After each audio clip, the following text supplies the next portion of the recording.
FrugalSim videos are powered by Jetline Systems. Hello YouTube, this is Frugal and this is the Next Level Racing FS Lite Cockpit or Flight Sim Lite Cockpit. Now Next Level Racing are best known for their actual racing chairs and racing setups. They have full chairs with full motion bases and everything else for racing. They also have one for racing that's entry level, is about £200, same as this, called the GT Lite. Now what you can do with the GT Lite is you can buy that chair and then you can get these flight sim bases which attach to the sides of the chair and the front of the chair to attach flight sim equipment to that racing chair and make it a flight sim chair. That's pretty much what this is. This is pretty much, from my research, the GT Lite, but with the flight sim add-ons on it all bundled together for a cheaper price than if you bought the GT Lite with the flight sim add-ons. So the new Next Level Racing FS Lite racing chair. Full disclaimer, this was sent to me for review. I didn't pay for it. However, Next Level Racing have no say in what I say and no ability to preview or veto anything in this video. This is all my opinion and you are going to hear some negatives. So let's go through what this actually does. As you can see, I call this the flying deck chair. It's a metal frame with fabric stretched between the frame, much like a deck chair that you get on the beach. And it has some padding here and here around about the kidney area to support you. And everything other than the chair is fully customizable. So you have these two, I don't know what you call them, rests on the side that you put the flight sim plates on and then bolt your equipment to. You can also bolt a yoke onto a plate on here. I actually have this configured for my keyboard.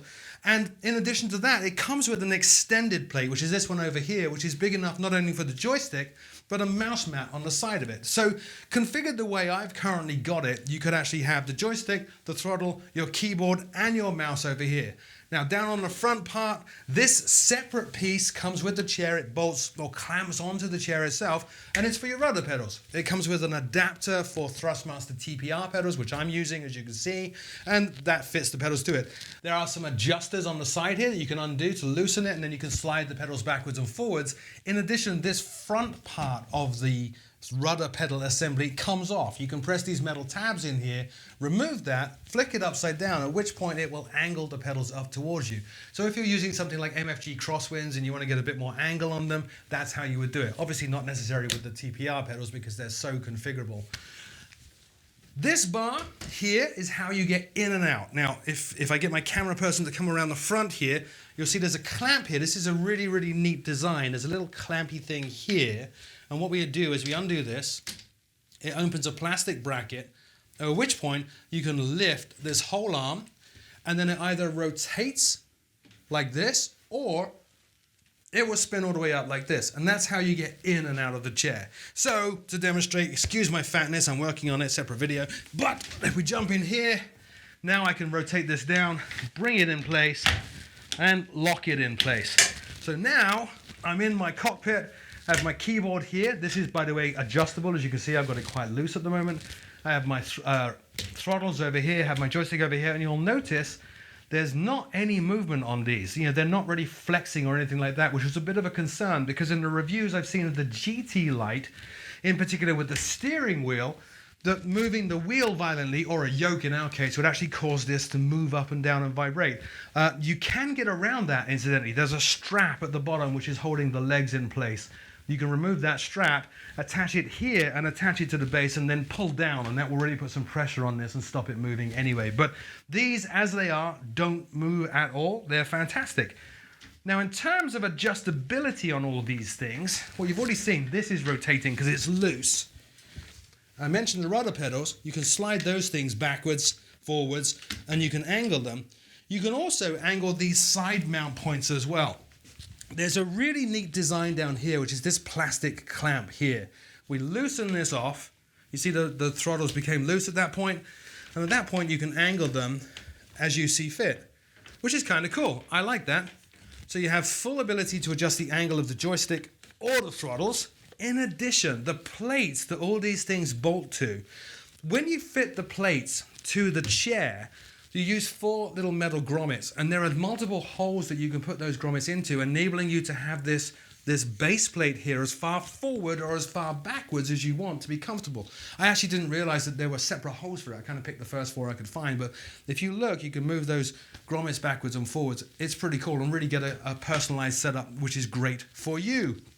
Now, the other big feature of this, one that I'm not particularly keen on, is Next Level Racing say it's a folding chair. So as it currently is, they actually pitched this as an entry-level chair for those people who are somewhat space constrained. You don't need a whole lot of space for this. This is as big as it gets, but you can also fold it up and put it away.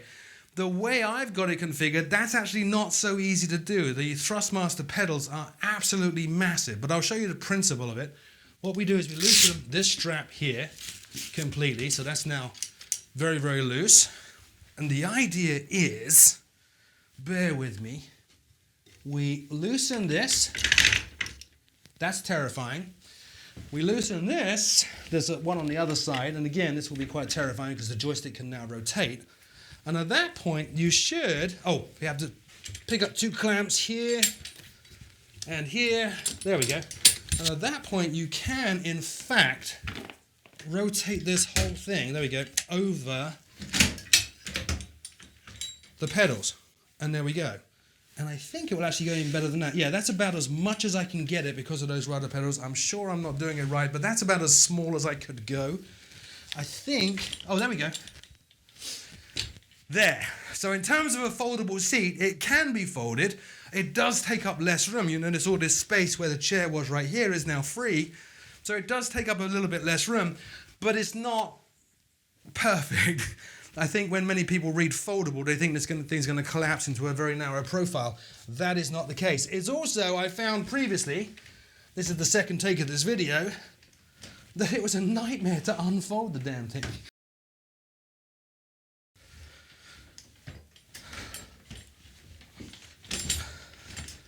What a palaver was that? And then you just need to reaffix everything, reposition everything, and retighten everything. The reason I'm showing you this, and it's not the most flattering view of the chair, is, as I said, a big marketing point of this chair is that it's foldable. I dispute that. You can fold it if you really need to, but I wouldn't recommend it. Ta-da! I'm out of breath. So that's one of my gripes on this. The other gripe, see, this back leg feels like it's not as far back. It's not, there we go, as it should be, there we go. The other gripe about this, the reason I'm out of breath is this is not light. The chair itself is pretty lightweight. I mean, putting it together and assembling it, carrying the flat back box that it comes in upstairs, not a problem at all. But once you stack on expensive flight sim hardware, high-end stuff like Thrustmaster or Virtual Fly or something like that, the weight of the unit is actually very, very, very heavy. It's a bit of a bind to move this from here in front of my flying desk. It's not impossible, and I would actually argue that it's quicker to do that now with everything connected than it is to manually reconnect each of these components to my desk.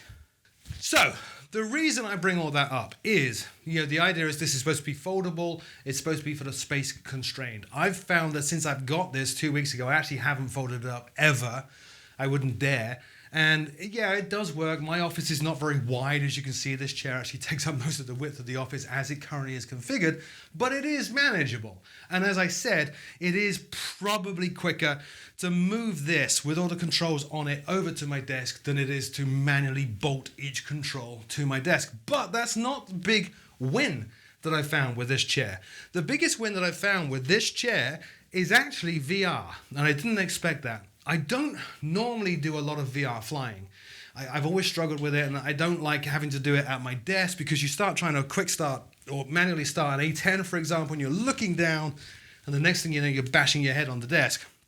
Having a chair like this, with all the controls permanently configured, makes VR a breeze because they're always exactly where they should be. They never change, ever. It's so easy now for me to just get out of my chair in front of my computer, walk over here, pop into this chair, put the VR headset on and go flying. It's ready to go. So for VR simmers, this is an absolute gem. I love it for VR. It does have a lot of use. It is good fun to use at your desk as well. But just bear in mind, you're going to have to, if you've got a chair like mine, you're going to be swapping that chair out for this. You need to also have the ability to view what you're doing. Now, I'm again pretty lucky. My monitor is very big and it's on a pneumatic arm. I can move the monitor in front of this chair. Be aware though, if you can't move your monitors or your monitors are fairly small, this might put you further away from the monitor than you normally would be sitting at the desk, and that can be a bit of a problem. Things to bear in mind. In terms of gripes then with this, let's talk about adjustability for a second. I can push this pin in here, and there's another one over here. That lets me raise or lower the front of the chair, which is great. I can't do the same thing on the back. There are holes on the back to adjust the height, but it's actually a nut and bolt system on the back. So if I wanted to lift the back of the chair up, I actually need to undo a nut and bolt. Then I need to fiddle with them and try to line them up in the hole again. It's just not as easy as pressing this. I would love to see this push button system on the back. Secondly, because of the weight, I'd love to see wheels on this. That would be so good.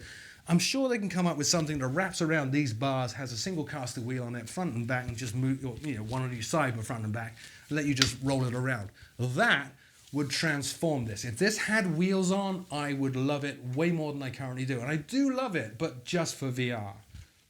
Next concern I have is this chair. The chair itself is actually pretty comfortable. It didn't get uncomfortable on long flying sessions at all. It's fine, but with VR and with the angle that you have here, this angle to the top of the seat causes the seat to bash the back of the VR headset, because most VR headsets have that big adjuster coming out the back. Mine does anyway. This interferes with that. So what I tended to find when I'm doing VR on this is I actually wanted to lift the seat up and tip it back so that I'm leaning forward away from the back of this chair. That then becomes a little bit uncomfortable when you're not doing VR. So the ability to change the angle of this would be great.